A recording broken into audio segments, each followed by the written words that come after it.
Double tap that screen, like the video, guys. This should be a fun one. So heavily, we're propagandized so heavily in the United States of America that the only reason anyone would. Oh, guys, and support the stream with a super chat or a Venmo. Appreciate the support, guys. Let's go ahead and get back to it, or a gift as well. Appreciate the support. Ever criticize Israel, it's just because they hate Jews and want to kill them all or something. And for people to have gone from believing that to where they are now is due solely to two things. Yeah. Israel's slaughter in the Gaza Strip, and then dragging us into another no-win war in the Middle East. Israel has threatened to nuke London and Paris and Berlin and Rome. It's called the Samson option. They said if the Western democracy... And you say you're not a crackpot conspiracist. No serious That's the second time you tried to say conspiracy to me, as though that debunks anything that I've said. Is the IDF the most moral army in the world? No. It tries to be. That's not true. They deliberately target women and children. I don't agree with you. I wouldn't do a deal with the regime in Tehran. I don't trust them. So what would you do? Well, there are many reasons why Israel gets to blame all the credit for the Iran war. They include the words of the U.S. Secretary of State, the Speaker of the House, several senior U.S. senators, the former U.S. Secretary of State, and the extremely detailed insider reporting of the New York Times and others. Even without all that, the fundamental truth is that Israel has the most to gain from the conflict, which has so far delivered only grave costs. After 9 weeks and $25 billion, the current peace talks are centered on opening a waterway that was open to maritime trade for thousands of years before this war began, and on limiting Iran's nuclear ambitions to the level they were at in the agreement, which the current US president scrapped. With inflation and gas prices heading up, while Trump's poll numbers head ever down, many are urging the US president to accept defeat, declare victory, and bring it all to an end. Lord knows he ain't doing that, though. There is no way Donald Trump just going to walk away, leave. I mean, here's the thing. Walk away and leave them in control of the strait. Lord knows he ain't doing that. Man, the man doesn't even want to jump back into a stricter version of the JCPOA. He would see that as a loss. So trust me, there is no walking away for Trump on that note. And I wish he does. I wish he would. I hope he does. I hope he wakes up one beautiful morning on Sunday and just be like, you know what? Let me get out this war. I hope he does, but that doesn't look too likely. If anything, it looks like he might wake up one beautiful morning and be like, F it, I'm bombing Iran. So hopefully I'm wrong. Few minutes, we'll debate that with a special studio panel assembled in honor of the visiting Scott Horton. Scott, great to see you in the Uncensored studio. We finally meet. We'll begin with Ambassador John Bolton, former U.S. National Security Advisor, who thinks the U.S. must stay on and finish the job. Ambassador Bolton, welcome back to Uncensored. Glad to be with you. What does finish the job mean? Because most experts that I've talked to, whatever their view about whether this should have started or not, they agree that if the end game goal, which President Trump has now sort of tried to reinforce and ring fence, of stopping Iran developing a nuclear weapon is still the goal, then that has to mean that the enriched uranium is either destroyed or handed over, and that the only way, if the Iranians resist that, of getting the enriched uranium is to have a ground invasion. Otherwise, there's no way of getting it. So what does finish the job to you mean? Well, let's start with Trump. I don't know what his objectives are, and they've been unclear from the beginning. I know what my objective is and has been for 20 years, and that is there is no route to peace and security in the Middle East in any lasting basis until the regime in Tehran is removed. And that includes dealing with the nuclear program. Now, I thought that might have been Trump's objective. You know, I mean, you think Trump is bad, bro? Bro, check out Bolton. I mean, bro, when you hear Bolton explain what he would do, it almost make you grateful that we have Trump. Ironically, I know everybody's kind of pissed off and go like, man, this sucks. But bro, if we had Bolton, there would be boots on the ground, guys. Okay. Like this guy he's sick. He's sick, man. He's a complete warhawk, complete neocon. And I mean, bro, this was a guy that really wanted to get into it with a nuclear power. I mean, we're talking about North Korea. The man does not care.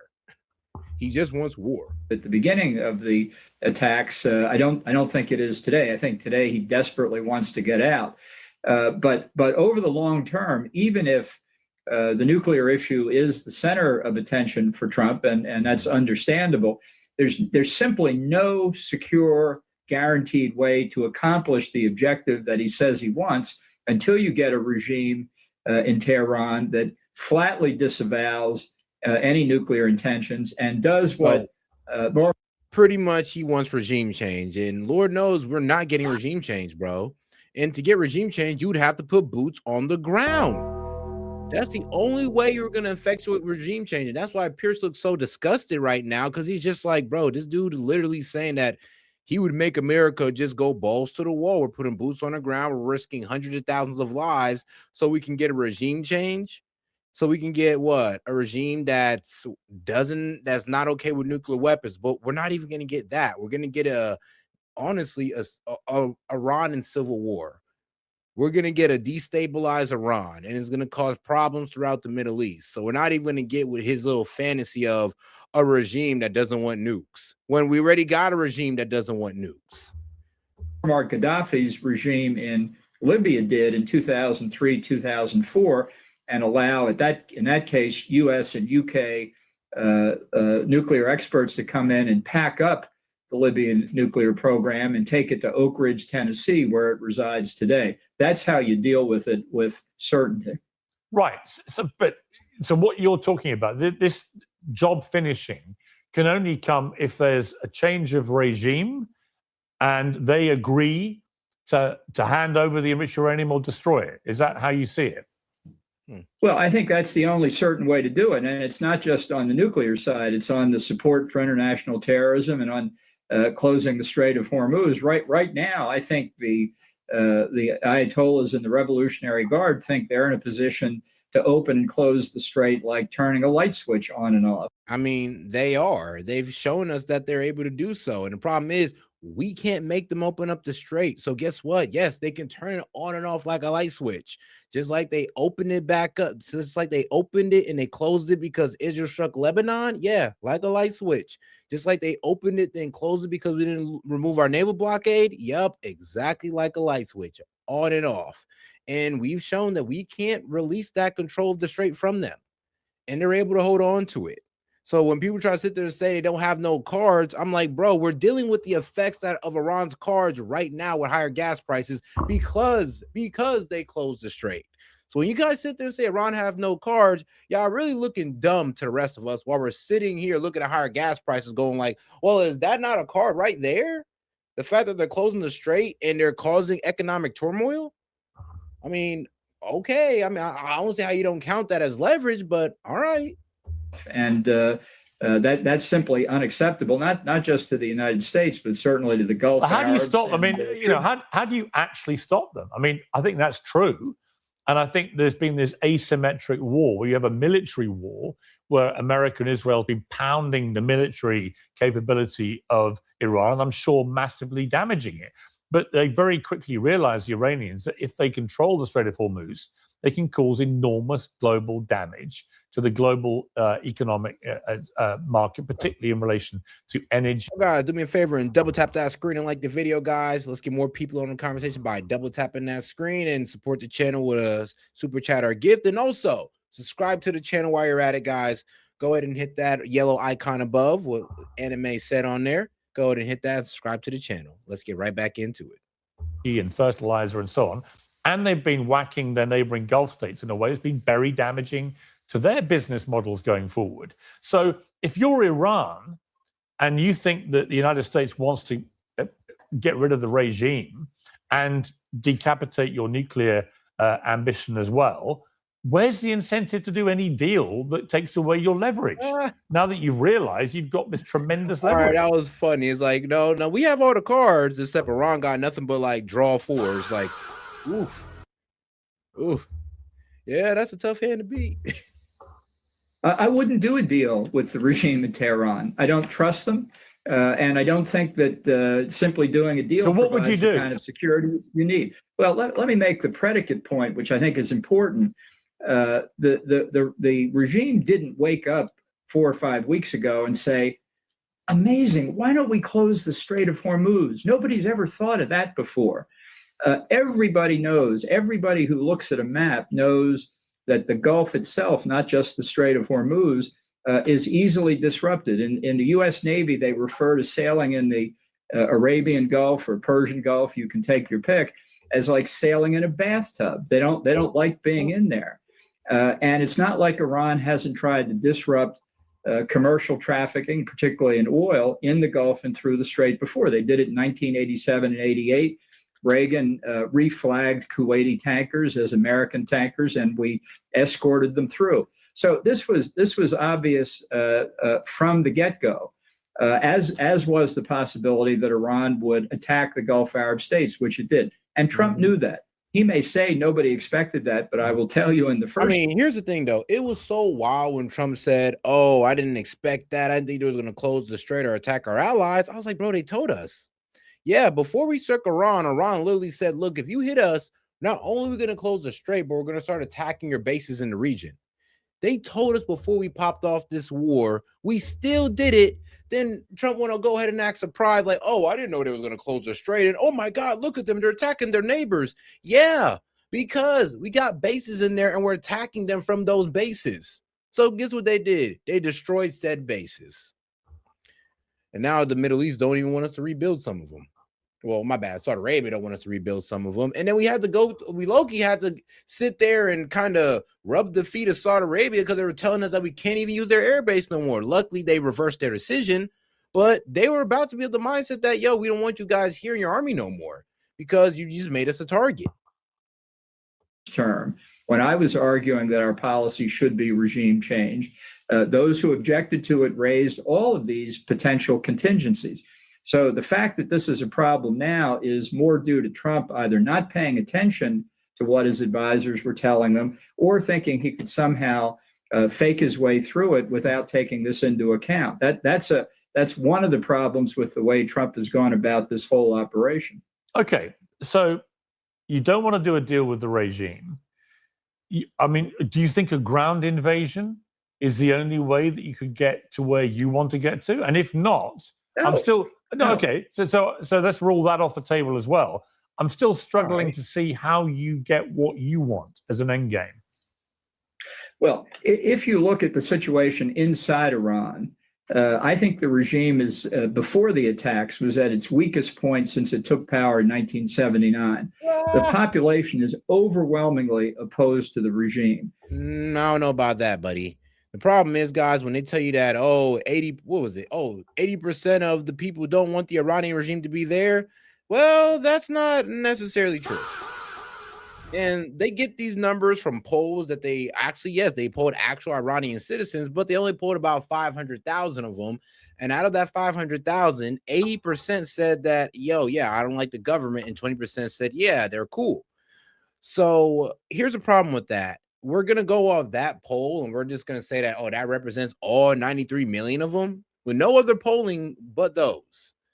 Well, let me tell you this, because they got 500,000, but let me tell you about 61 million people that registered an election ran by the IRGC pretty much, ran by the Ayatollah, handpicked candidates, all 5 presidential candidates picked by the Ayatollah and the religious clerics, and 61 million people registered to vote in there. I'm sorry, but that's more of an indication to me than a bunch of random Iranians polled on do they like the government or not, which shows me what people are willing to do for their government when they're willing to register and possibly participate in an election they know is ran by them all the way through, all candidates picked by them.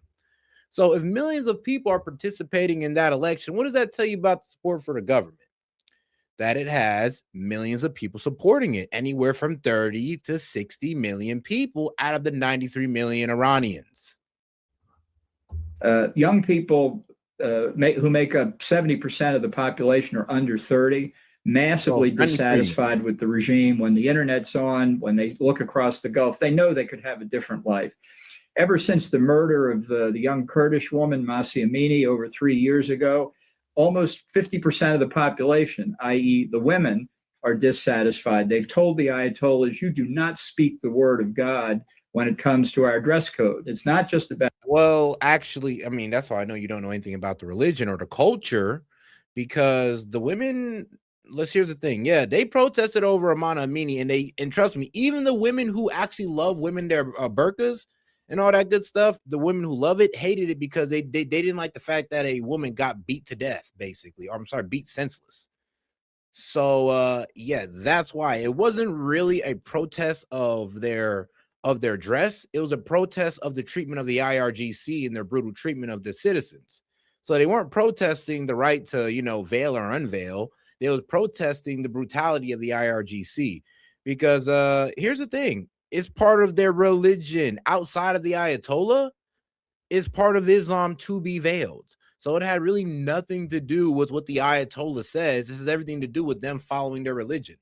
But be real with you, though. Be real with you on this one. The Ayatollah and the IRGC, they back in the day, I mean, if you were unveiled, that was your ass. Now, I guess with the old Ayatollah, because we blew that guy up, they actually had an unveiled female community. Yes, those females walk around unveiled, mainly in these more liberal cities, mainly in the major cities where women would do this, like, more liberal activities go on in big cities.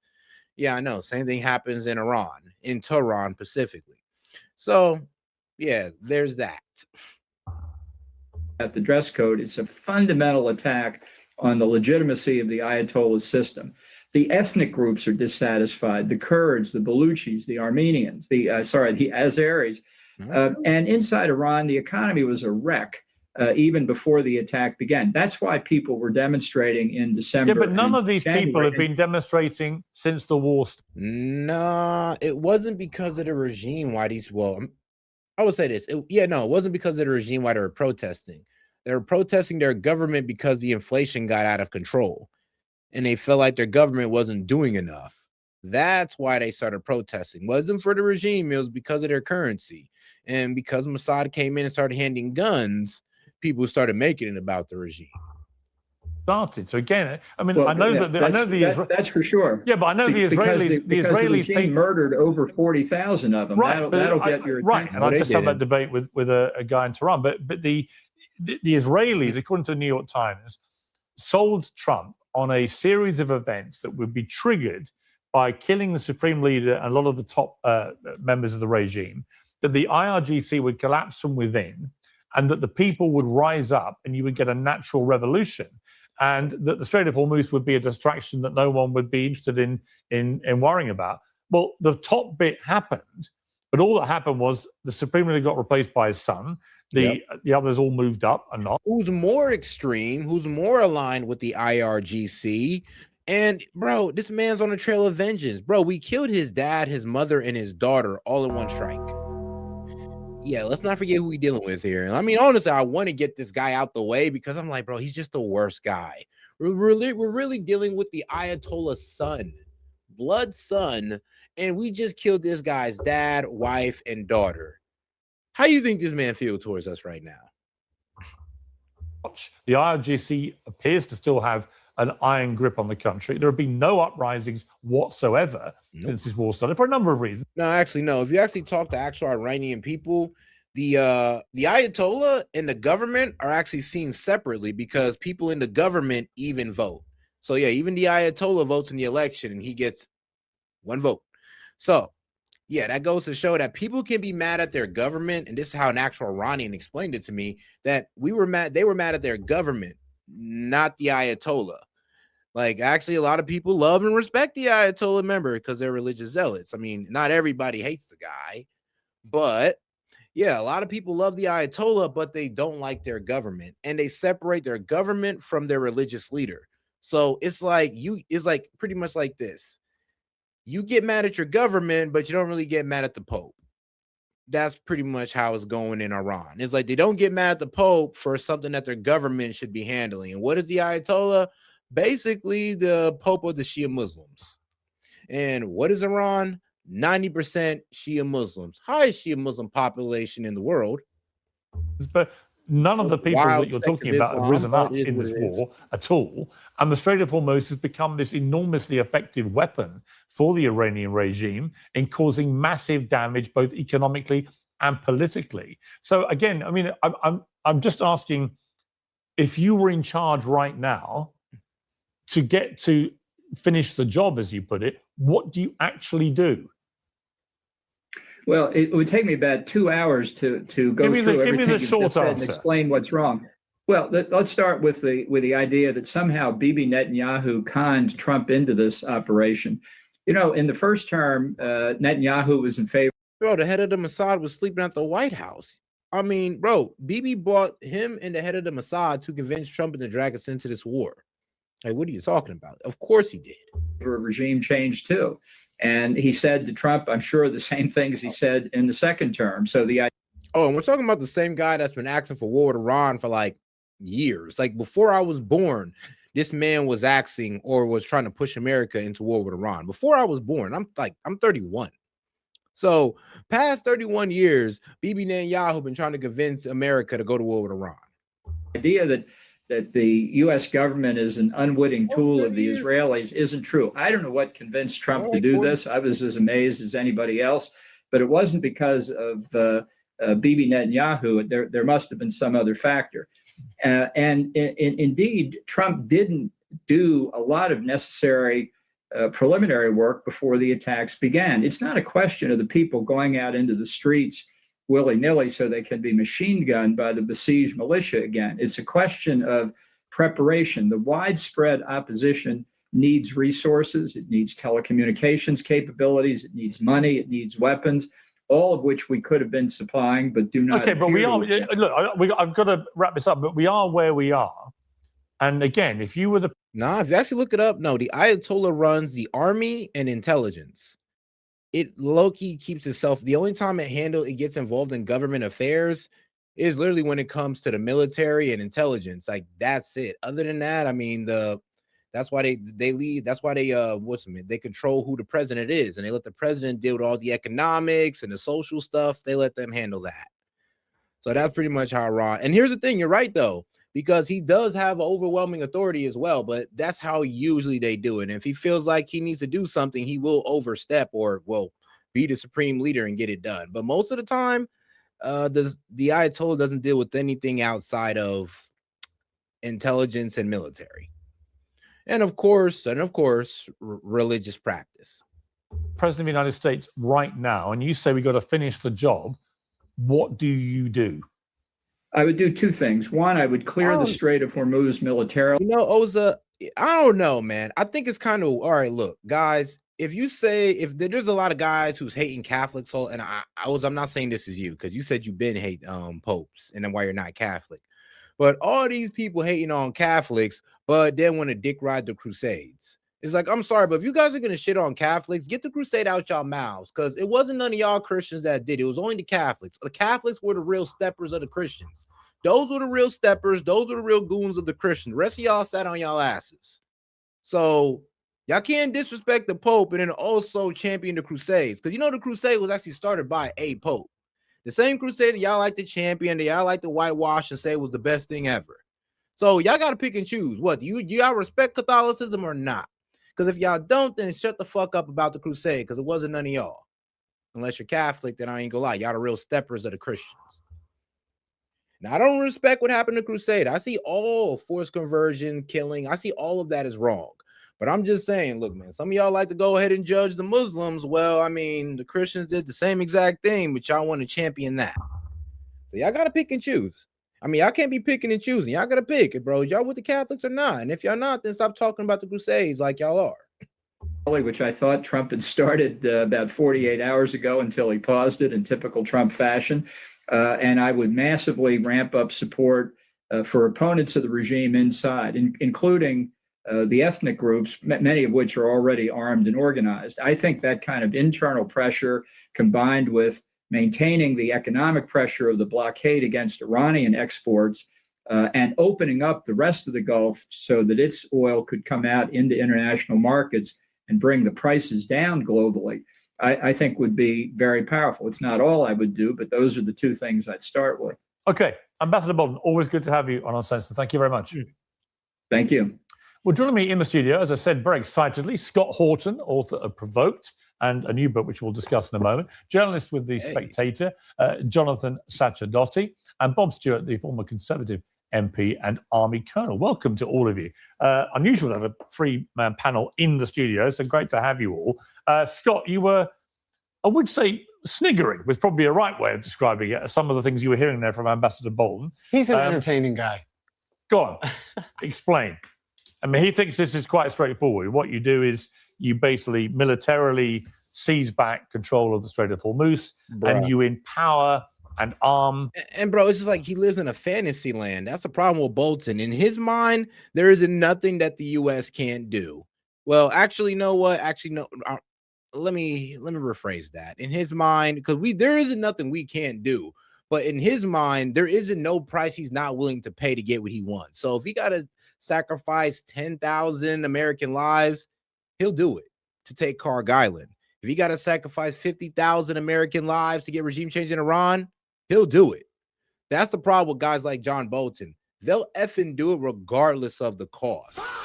And that's what I kind of respect about Trump still in this moment, is it does seem like he has a bit of restraint. Like he's looking at the losses and he's not willing to do that. And that's how you can tell that Trump's not really a real neocon like Bolton. Bolton, you heard how he was talking. That man would have committed to a ground invasion, not giving a fuck about how many people in a casket would be returned. He doesn't care.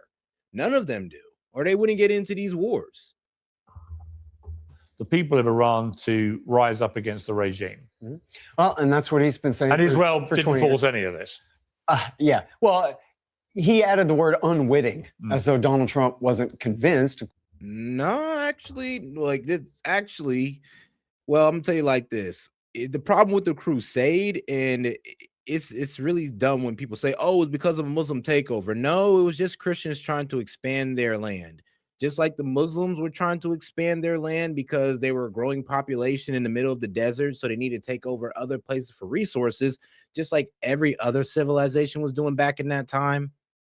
I mean, that's why I say it's kind of useless to blame religion, because that's what everybody was doing. Like, it's useless to sit there and get mad at Muhammad for marrying a 6 or 9-year-old, because back in that time, that's what everybody was doing, regardless of race or religion. So, I mean, that's the funny thing. And here's the thing, though. If you're going to sit there and get mad at the Muslims, I mean, you got to get mad at the Crusaders as well, because they did it too. I mean, the Muslims was like, oh, well, not only do we need resources, but these damn pagans.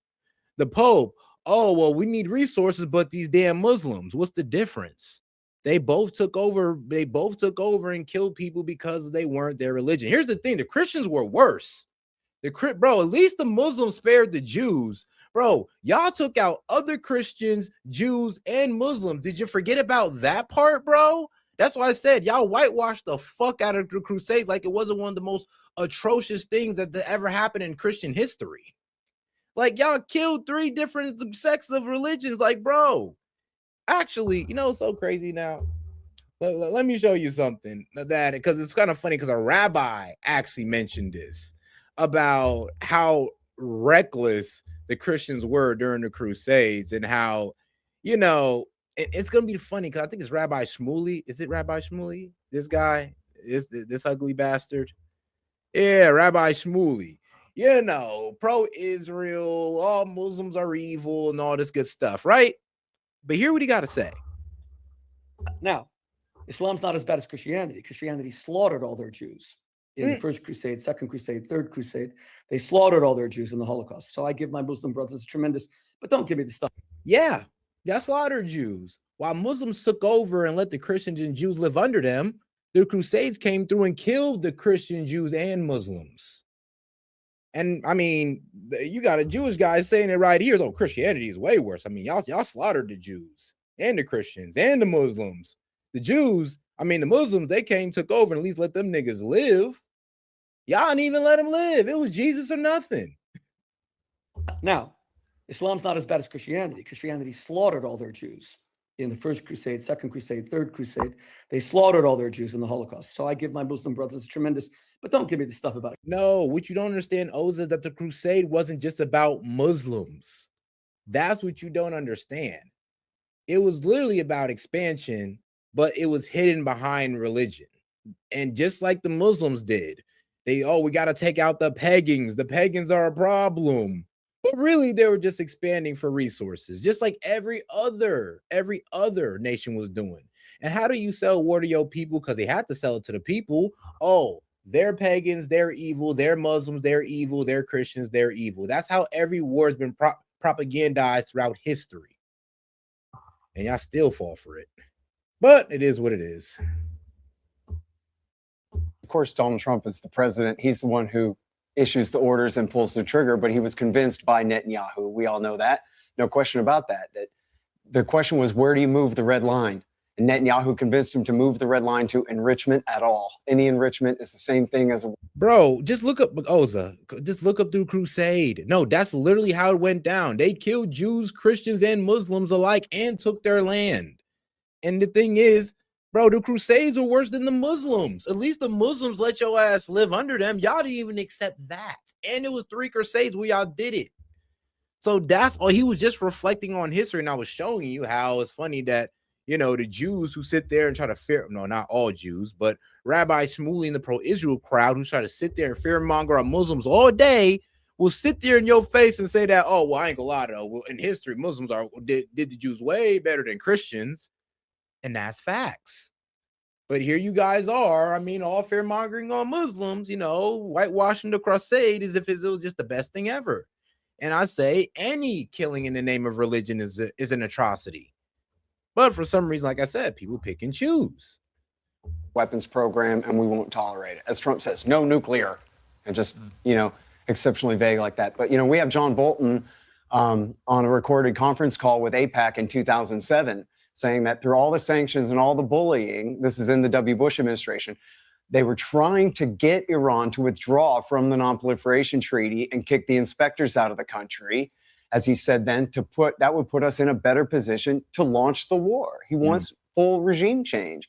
And then you hear his answer. He has no answer to how to do this. Oh, we'll arm some Kurdish communists from... Bro, like literally, he had no plan. It was just like, look, maybe we'll give some guns to some communist Kurds and they'll go in and they'll, you know, destabilize the entire country. Like at a certain point, let's be real, John Bolton didn't care. Is either we get regime change or we destabilize the country. Either way, he's happy. Yeah, it wasn't the most convincing way that this all gets resolved, I must say. Yeah, and then he says, oh, we'll arm the Balukis. He means Jundallah, the bin Ladenite head-chopping, suicide-bombing lunatics. That's who he means by the Baluchi dissenters, which America and Israel backed against Iran in the W. Bush and Obama administrations. And then I think it's so crucial that he continues in the war party. I know, isn't it crazy how we call Iran the biggest state sponsor of terrorism while we continuously try to support terrorism? Like, that's literally what he suggested. It's like, yeah, we're just going to support a whole bunch of terrorists who's going to go in and terrorize the Iranian people with guns. It's like, oh, okay. I mean, come on now. Come on. Here's the thing. Trusting the Kurds to go in there and give these guys guns when the Kurds have their own idea of creating Kurdistan, like taking like what parts of different lands to create their own. I don't think that's the best idea. They have their own agenda, and their agenda is create their own country. You think they're not going to steal our guns and try to, you know, do that instead of trying to free the Iranian people?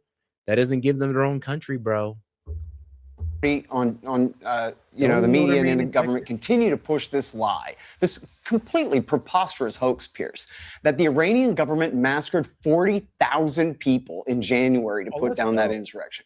First of all, we already know, Donald Trump admitted, now that we're living in the future here, Donald Trump admitted last week or 2 weeks ago that Israel armed those Kurdish groups. Those weren't peaceful protesters. There were peaceful protests, but the fighting was not the massacre of peaceful protests. The fighting was fighting against Kurdish communists who were sacking police stations and burning mosques and trying. Bro, I said this many times. The worst part about that was, bro, these people were shooting behind the peaceful protesters. So while the police were in front of the protesters, you got pretty much the protesters with guns or the agitators with guns shooting and pretty much sandwiching these innocent protesters, behind bullets, sandwich them between bullets. And that's just the sad reality of how many people were dying because they were getting shot by the agitators and the Iranian police. To overthrow the government there. And then just think about that casualty count, 40,000. That's like the Battle of Gettysburg. Bro. You know, the worst, well, I don't know about all of them, but in Ukraine, the worst massacre of the Holocaust was at Babin Yar in September of 1941, where the German Nazis corralled 30,000 Jews and massacred them and dumped them in a ravine. 30,000 of them. It was one of the absolute worst atrocities of the entire Second World War. We're to believe that the Ayatollah pulled that off, something like that, maybe 10,000 more than that in January without carpet bombing his own city, without... Literally, it's just like, come on, guys, make it make sense. You can't. You just got to sit there, radicalize the regime. All right, bro. And be like, oh, no, they killed 40,000 set. All right, can you explain how they did that without bombing Tehran? Without bombing, I don't know, like the capital? No, they just did it by guns, bro. I'm sorry, but they're not doing that in 2 days with just guns. In 2 days, not with just guns, bro. It's not possible. Bombing? I mean, even then, I don't even think you can bomb people in 2 days and get to 40,000. Committing some kind of Dresden without leaving maybe nuke them, tens of thousands of body bags everywhere. And what do we see in the propaganda? That's the only time we ever did reach over 30,000 with just in 1 day is when we just nuked them. It's like, so if we ain't nuke them and we ain't carpet bombed them for like a week or two straight, how the hell y'all getting 40,000? 12 body bags. And then they go, oh, how can you deny the massacre? But see, here's the important point is this was propaganda to get you outraged so you'll support the war. But nah, they do that. Like, bro, you don't know how so much people show me. Don't you see the body bags? Like how can you deny it? Because you guys are saying 40,000. I don't see 40,000 body bags. Is it really that hard? Sorry. Two, it's still bolsters this propaganda line that the regime in Tehran has no support whatsoever. Because why, after all, in January, they had to kill 40,000 of their own people to presumably make what, I don't know, the other hundreds of thousands of them go home. But it's just not true.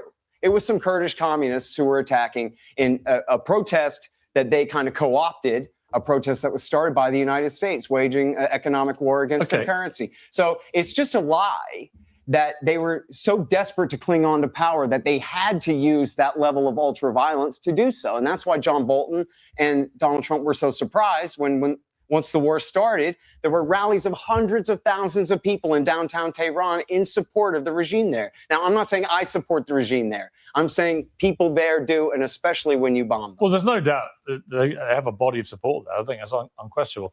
Jonathan Sacerdoti, your response to that? I'd rather respond, if I can, to what Trump's actually doing, because obviously we don't agree on quite a lot of things to do with the view of what's going on now. But what Ambassador Bolton said, I firmly agree with, which is this seems like a really strange moment for Trump.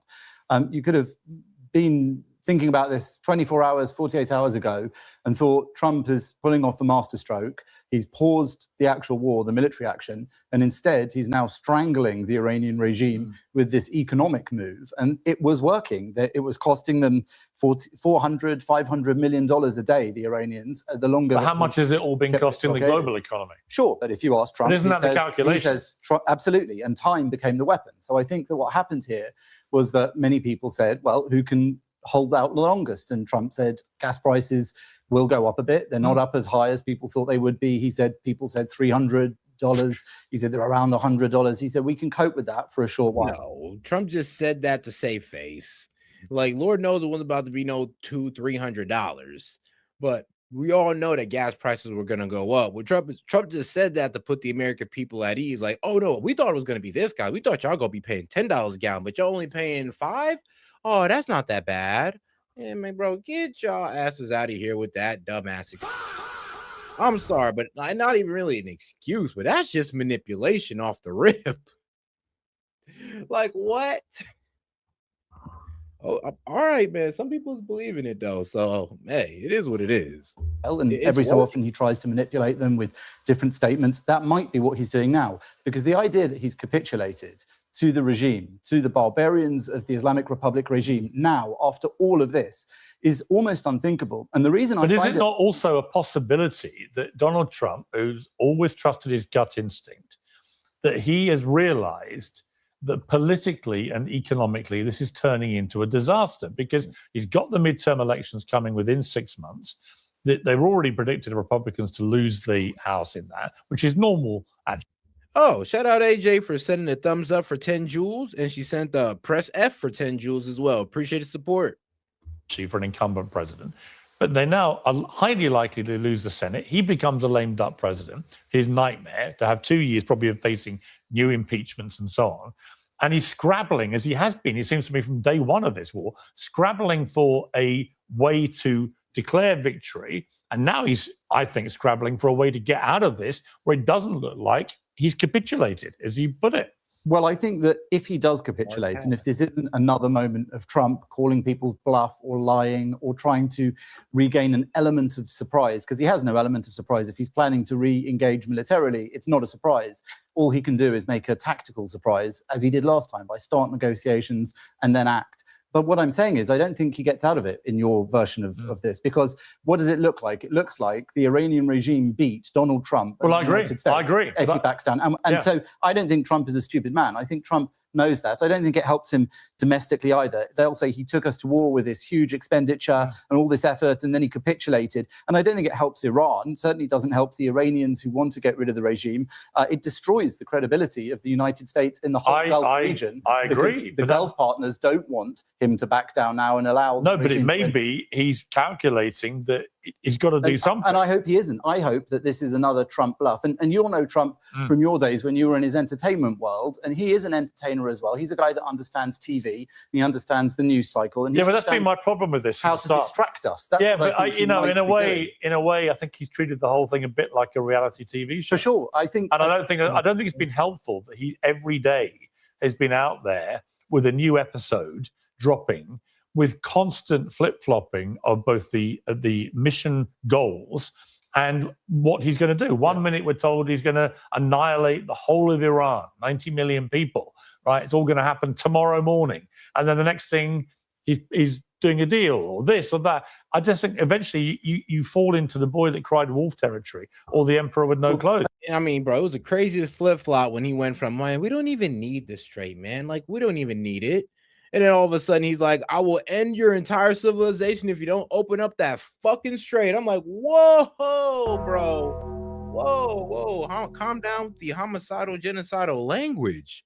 But you were just telling us that we don't need it and it should be NATO's problem. Now you're over here threatening to what? End the civilization over something you said we didn't need? That's a crazy ass flip-flop right there. I think the interesting thing about that, and I completely understand your position on that, and all of us, I think, watch Trump geopolitics and Trump diplomacy aghast because nobody's done it this way before. But maybe you get the US presidents that your time deserves and calls for. I don't know. I'm just saying that because that is his technique, we never know. When he says, I have a one-page deal, it could all be over tomorrow or by the time I go to China next week. Well, I don't know if we can believe him and I don't know if we can't. And whether or not it's a good thing that he operates that way or not. I think in this one, if he does carry out 50% of his threats on X or Truth Social and not the other 50%, the only benefit of that strategy is nobody, ally or adversary, knows ever if this time is real. Well, that's the boy that cried wolf problem. Colonel Stewart, great to see you. Looking in fine fettle, if I may say so. Thank you. I'm very envious of your jacket. Militarily first, if Trump wants to prevent and have it be seen to be that he's prevented Iran from developing a nuclear weapon, then he has to, it seems to me, get either Iran to provably destroy their enriched uranium or to get in there and get it himself with the US forces. Here's the thing, though. Iran's not doing that unless they dropping sanctions. And I mean, if you over here dropping sanctions, they're going to call you Obama 2.0 or Orange Obama. Because basically you just beat a JCPOA 2.0 and the Iranians are actually like 10 to 20 billion unfrozen Iranian assets.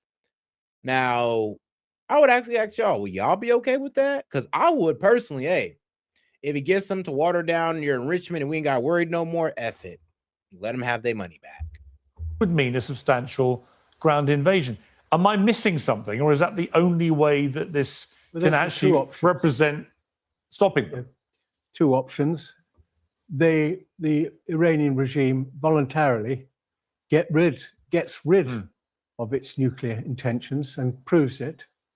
Or if you really want to get rid of that, you've got to do some sort of invasion. Now, invasion, people think Iran's a huge country. What do you invade? I mean, we have no idea where this uranium is. Yeah, quite. So I personally agree. To start with, the aims were not clear. I hoped that a bash on the nose at the start of the war would actually bring everyone out on the streets again and actually topple the regime. But frankly, they're terrified. The Iranian people are terrified because as soon as they put their head above the parapet, the revolution. Well, there's another reason they're terrified. It's because there's Iranian people literally in the streets with AK-47 pretty much saying they're going to protect their regime. That's a problem. I mean, look, when you got, what was it? I think it was the Iranian women out there carrying AK-47s. And what was it? There was a protest where there was this yelling Allah Akbar while missiles were going off in the back.